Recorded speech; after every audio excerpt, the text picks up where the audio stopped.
वजारत को ना देखें, यह हमारी तरफ देखें कि हम इनके साथ मेहनतें की हुई हैं और जनरल ज़िया से लगे हुए हैं।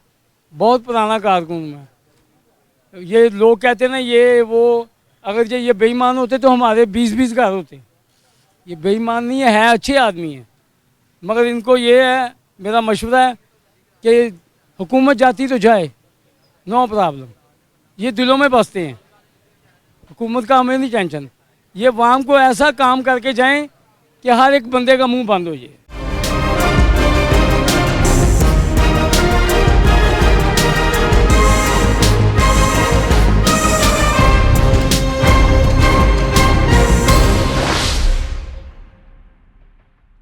आऊज़ुबिल्लाहिमिनश्शैतानिर्रजीम बिस्मिल्लाहिर्रहमानिर्रहीम। अस्सलाम वालेकुम नाज़रीन, आप देखिए मल्टी न्यूज़ नेटवर्क चैनल और मैं हूं आपका होस्ट फैसल मीर।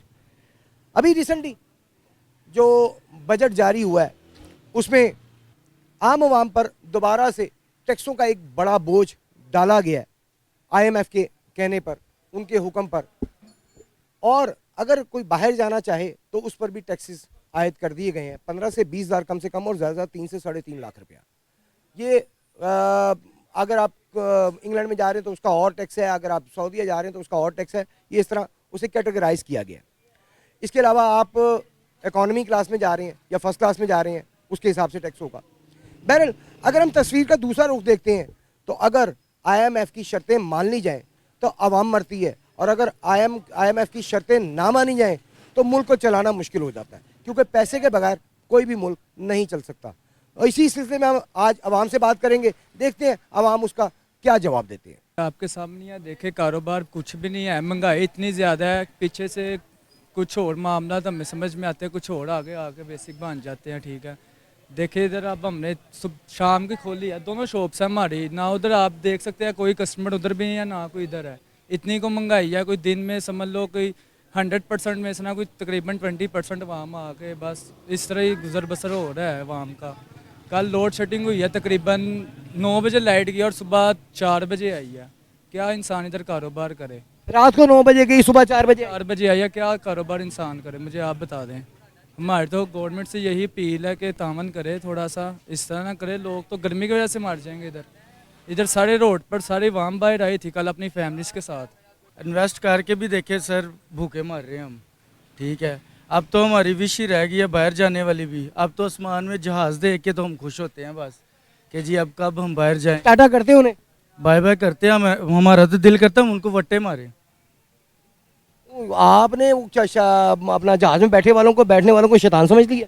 शैतान की बात नहीं, हमारा भी क्रेज़ है कि हम भी जहाज़ में बैठे, लेकिन इतनी महंगाई हो गई है कि फास्ट फूड हमने खोला, चिकन के बास्ट टाइम इतना इतना महंगा चिकन होता है, इन्वेस्ट कर देते हैं, शाम को लोग कहते हैं कि इतने पैसे हम कहाँ से दें। 150 रुपये वाम शवारमे का नहीं देती, इतनी इतनी महंगाई हो गई है। तो आप शवारमा सस्ता क्यों नहीं बेचते? सर हम सस्ता कैसे बेचे, चिकन ही हमें भी इतना महंगा मिलता है, बोनलेस का अलहदा रेट है, दूसरा चिकन का अलहदा रेट है, हर चीज़ को मैनेज करके अगर हम 150 का भी अगर वो कम है तो वो भी हमारे लिए बजट से आउट ही है। वो भी कोई पैगाम अपना पहुंचाना चाहते हो हुकूमत तक? हुकूमत से यही अपील है कि कुछ आवाम का सोचें और महंगाई को थोड़ा डाउन करें, ताकि हर बंदा अपने बच्चों को पाल सके, क्योंकि इस दौर में तो 2 बच्चों को पालना भी बहुत मुश्किल हो गया है। अब बंदा बच्चों को पाले या अपने स्कूल का करे या बच्चों का क्या करे, हमें तो कुछ समझ नहीं आ रही कि हम बच्चों को लेके कहाँ जाएं। सर कहना क्या, पहली बात जो आपने अभी की है कि जी पैसे से मुल्क चलता है, तो पैसा, मेरा तो ख्याल है कि हमारे सियासतदानों के पास पैसा बहुत ज़्यादा है। अगर कोई चाहे अपने मुल्क के साथ कोई मोहब्बत रखता है, अपने मुल्क के साथ वो लॉयल है, तो वो तो अपनी जेब से भी कर्जा उतार सकता है, अगर वो उतारना चाहे तो। इतना तो पैसा हमारे सियासतदानों के पास है। दूसरी बात, अगर हम आते हैं टैक्सेस की तरफ, तो सर ये देख लें, आपको भी पता है, हर एक को पता है कि अब सरासर ज़्यादती हो रही है, क्योंकि ये मुल्क अब हमसे नहीं चलने वाला। ये मुल्क हमारे बस की बात ही नहीं कि हमारे मुल्क में कोई लीडर जो है जो इस मुल्क को चला सके। हमारे मुल्क को इतना इन्होंने दबा दिया है, इतना दबा दिया, खुद ही ये अप होते जा रहे हैं और गरीब आवाम पिसती जा रही। रात को हमारे एरिया में तकरीबन 6 से 7 घंटे लाइट बंद रही है, किसी को पता ही नहीं है। इनके अपने वॉशरूम में AC लगे हैं, गाड़ियों में AC लगे, इनको क्या फ़र्क पड़े, लाइट जाती जनरेटर ऑन हो जाते हैं। सर देखें, गरीब आवाम मर रही है, ऊपर से टैक्सेस का बोझ डाल रहे हैं। बंदा, एक दूध का पैकेट है, एक दूध का पैकेट रात को कल मैंने लिया है सर मॉर्निंग में, वो 70 रुपये का था ओलपर का पाव वाला, और जब मैं कल रात को दूध का पैकेट लेने गया वो 90 रुपये का। 20 रुपये का सरप्राइज़ मुझे मिला क्या कि 4-5 घंटों के अंदर अंदर वो 20 रुपये एक पाव दूध के अंदर इन्होंने बढ़ा दिए हैं। तो बाकी जो बाहर जाने के टैक्स, सर इधर खाने के पैसे नहीं, बाहर किसने जाना है, और अगर कोई कोशिश करके जाए भी तो उसको भी इन्होंने दबा दिया कि भाई मरना है तो पाकिस्तान में ही मरना है, बाहर नहीं हम जाने देंगे, अगर जाओगे तो पैसे दे के जाओगे, हमें भी और बाहर एम्बेसियों को भी। बस यानी कि जीना मेरा, जीना मरना इसी मुल्क के साथ। इसी मुल्क के साथ है, हम कहीं नहीं जा सकते, खुदा ही है अगर ले जाए तो, वरना इन्होंने कहीं का नहीं छोड़ा हमें। बस दरअसल मुल्क जो है ना बड़ी मुश्किल में फंस चुका है, तो इसका एक ही हल है कि हम इसको बैलेंस करके चलें। अब आप IMF के पास जाएंगे तो फिर ही आपका मुल्क चल सकता है, और इसके एवज आपको टैक्स तो देने ही पड़ेंगे, इसके बगैर मुल्क आपका चलने वाला नहीं। मगर ये है कि अपने मुल्क में इसको बैलेंस तरीके से आप चला सकते हैं कि जो टैक्स गरीबों पे लगा है वो सरमायादार तबके पे भी उतना ही लगे। जितने भी सरमायादार हैं, जितने भी मिल ओनर हैं, या जो बड़े यानी कि उसमें आते हैं टैक्स नेट में आते हैं, उनको एक अच्छे मार्जिन का टैक्स देना चाहिए ताकि ये चीज़ें बैलेंस कर सके। तभी आने वाले 4-5 सालों में हम इसको कवर कर सकेंगे। अदरवाइज़ IMF के चक्कर में जो फंस जाता है वो कभी बाहर नहीं निकल पाता, वो मज़ीद फंसता ही जाता है। और पाकिस्तान जैसा तरक्की पजीर मुल्क कभी था, अब है ही नहीं, और ये यानी कि थर्ड वर्ल्ड कंट्रीज़ में अब काउंट होता है, तो ये अब फंसता ही जाएगा। क्योंकि जितने बड़े बड़े आप मैशेदान उनकी बातें सुन लें, IMF के चक्कर में जो भी फंसता है वो फंसता ही चला जाता है। वो ऐसा कुआं है जिसमें से अब बाहर नहीं निकल सकते। कर्जे तो इंडिया भी लेता है ना।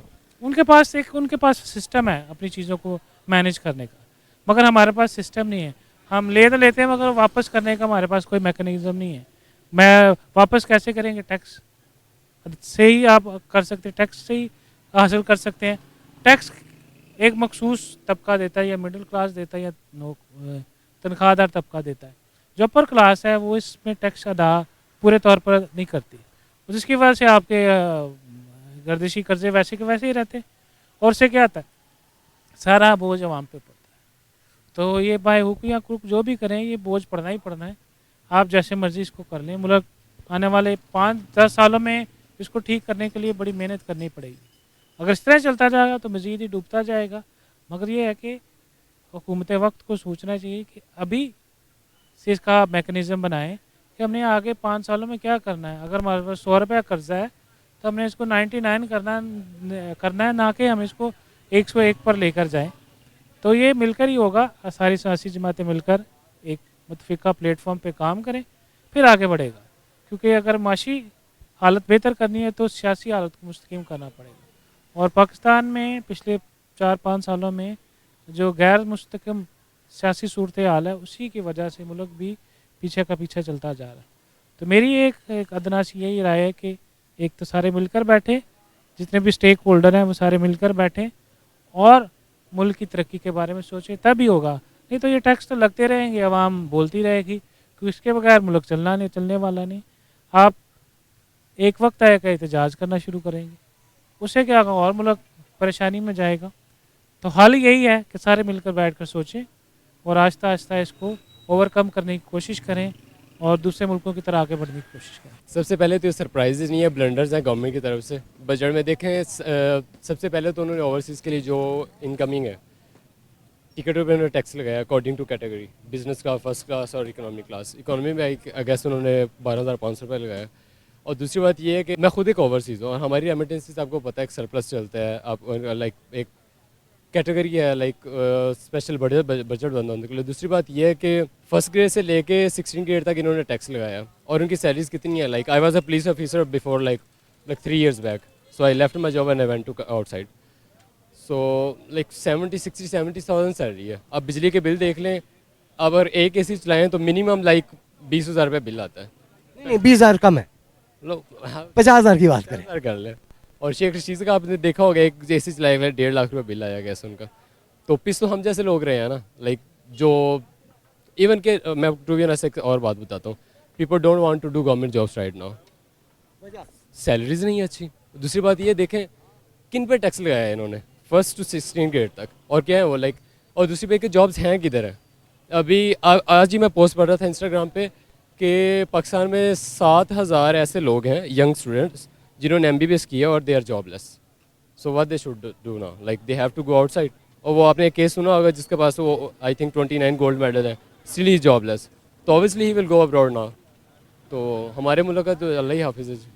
देखें अब लेट्स सी. देखिए अगर IMF की शर्तें नहीं मानते तो फिर मुल्क चलाना मुश्किल हो जाता है. शर्तें मानते हैं तो आवाम पिसती है. कोई क्या होना चाहिए लाए अमल कि जिससे दोनों चीज़ें कवर हो सके? सबसे पहले जो लोअर ग्रेड है, जो हमारी पॉवर्टी है, लाइक जिस तरह मैंने वो ग्रेड्स का आपके साथ जिक्र किया, सबसे पहले तो गरीब लोगों का सोचे ना कि देखें अपर क्लास पे इन्होंने कोई डायरेक्ट टेस्ट लगाया, कुछ भी नहीं लगाया. Like they can afford anything. So गरीब लोगों का सोचे पहले, जिनके पास खाने को रोटी नहीं है, पैसे नहीं है. जब आप मैन पावर को स्ट्रॉन्ग करें तो ऑटोमेटिकली आपकी बाइंग पावर स्ट्रॉन्ग हो जाएगी. तो ऑब्वियसली नीचे से ऊपर तक फिर ऑब्वियसली फिर आपकी लाइफ स्टैंडर्ड बेटर होते हैं. यहाँ पे I know somebody like 17 grade का ऑफिसर है, वो he left he job and he went to abroad. और वहाँ पे पेट्रोल पंप पे काम कर रहा है जस्ट बिकॉज लेस सैलरी. और उसको पता नहीं है कि टैक्सेस कब लगते हैं, कब बजट में कब सैलरी लो होती है, कब क्या सीन है. लाइक हर चीज़ अनबैलेंस है. आपने यहाँ से जॉब छोड़ के आप क्यों गए भाई? फर्स्ट ऑफ ऑल हलाल हराम, यहाँ पे under table money is everywhere.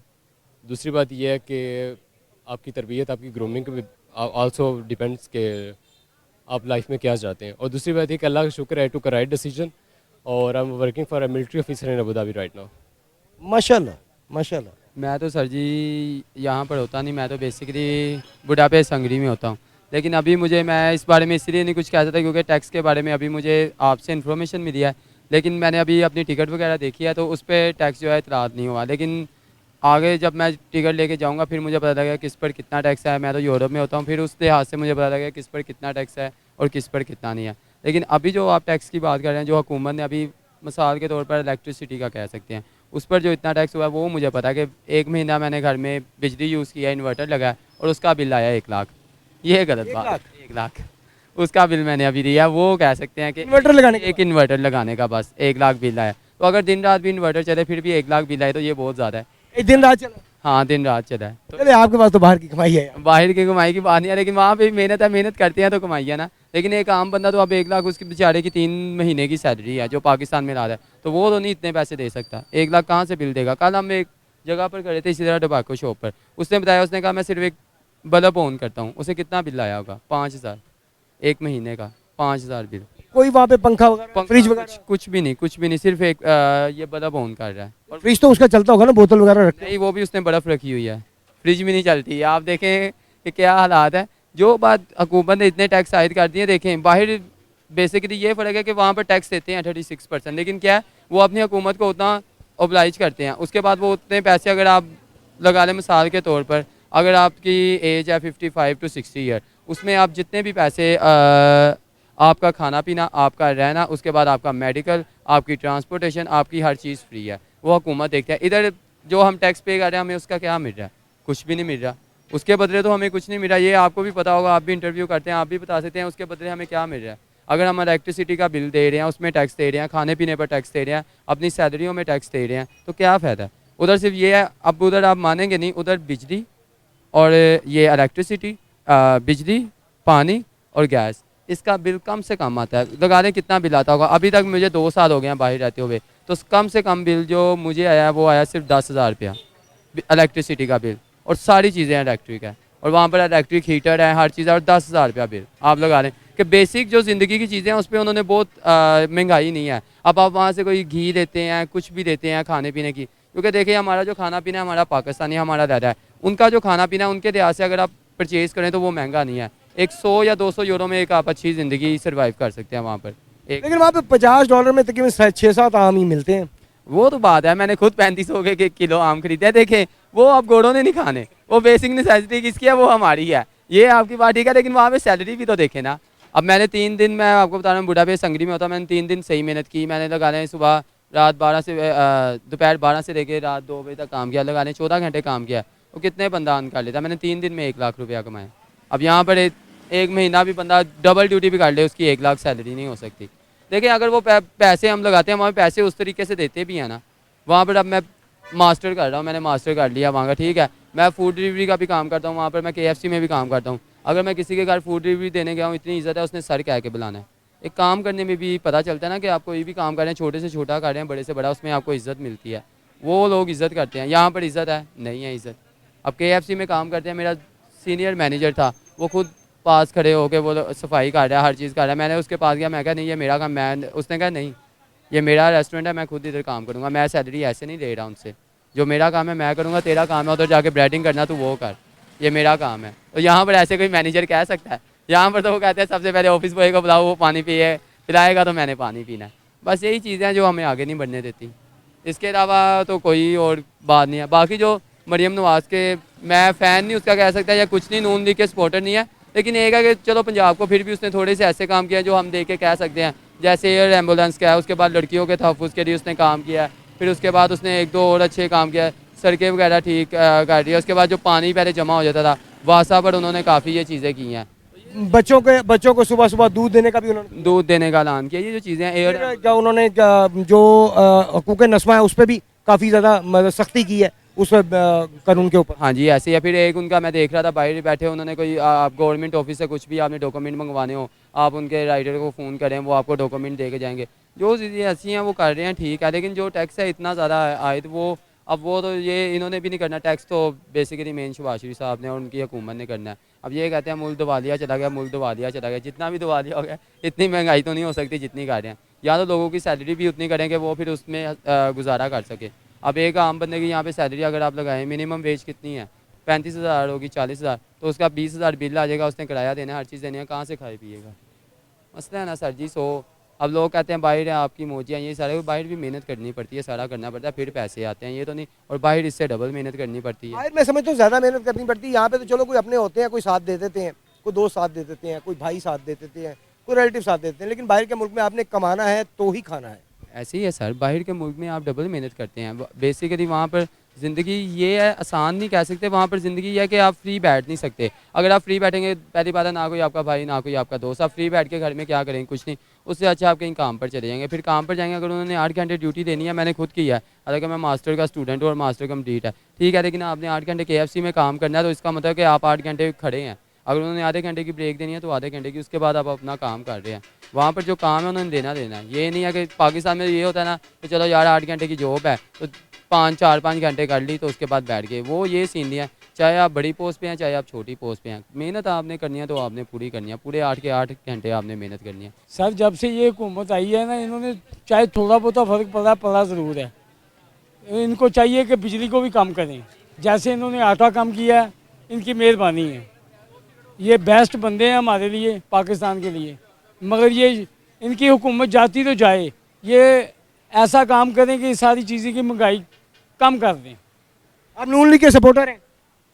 बिल्कुल नहीं जी, ये नून लीग के सपोर्टर हमारे साथ खड़े हैं जो ये बात कर रहे हैं, वो कह रहे हैं हुकूमत रहे ना रहे लेकिन काम अच्छे करके जाएं। काम अच्छे करके जाएं, हुकूमत का कोई ऐसा मसला नहीं, इनका नाम तो है, ये नाम भी हो तो फिर भी नाम है, मगर काम ऐसे कर जाए कि हमारा सर ऊँचा हो जाए, हम इनके कारकुन हैं, हम इनके वर्कर हैं, और जनरल ज़िया के दौर के इसके हम वर्कर हैं। नवाज शरीफ से हम प्यार करते हैं, यानी कि जब वो वज़ीर आला पहली दफ़ा बने, हाँ पहली दफ़ा बना है, तो तब से प्यार कर रहे हैं हम। मगर ये मेरा उसको मैचेस है, मैं चिट्टा अंगूठे छाप हूँ, और ये है कि वो चीज़ें कम कर दे, वजारत जाती जाए, एक दफ़ा पता चले कि हमारे वर्करों का सर ऊँचा कर दे बस। ये ख्वाजा साद भी है नील आदमी, ठीक है, मियां नसीर है वो भी नील आदमी, ये इनके साथ बड़ी मेहनत की है, दिन रात मेहनत की है, मगर ये वाम को नहीं सहूलत मिलनी तो इनका क्या फ़ायदा है। ये यामा एटी पे इलेक्शन लड़ने आया था ख्वाजा साद भी, यामा एटी मोटरसाइकिल कि उसके ऊपर आया था ये चुंगी पे इलेक्शन लड़ने। हम इसके साथ इतनी मेहनत की है, इन्होंने कारकुन का कुछ नहीं सोचा, कारकुन का ना सोचें, कम से कम वाम का ये सोचें कि ये चीज़ें कम करें। चीज़ें कम करें या कीमत कम करें? कीमत कम करें, पेट्रोल कम करें, बिजली कम करें, पेट्रोल कम करें या पेट्रोल की कीमत कम करें? उसकी पेट्रोल की कीमत कम करें, वो तो और बढ़ गई। नहीं ना कम करें, ये बढ़ेगी तो हमारा भी लोग हमें बातें करेंगे, ये तो घरों में बैठे हैं ना, बात तो हमें वर्करों को होनी है, महल्ले में बातें होती हैं, मगर ये हमारा सर ऊँचा करें, वजारत को ना देखें, ये हमारी तरफ देखें कि हम इनके साथ मेहनतें की हुई हैं, और जनरल ज़िया से लगे हुए हैं, बहुत पुराना कारकुन मैं। ये लोग कहते हैं ना ये वो, अगर ये बेईमान होते तो हमारे 20-20 घर होते। ये बेईमान नहीं है, अच्छे आदमी हैं, मगर इनको ये है, मेरा मशवरा है कि हुकूमत जाती तो जाए, नो प्रॉब्लम, ये दिलों में बसते हैं, हुकूमत का हमें नहीं टेंशन। ये वाम को ऐसा काम करके जाएं कि हर एक बंदे का मुंह बंद हो जाए। हुकूमत जाती है तो जाए, लेकिन काम ऐसा करके जाएं कि लोगों के मुंह बंद हो जाए।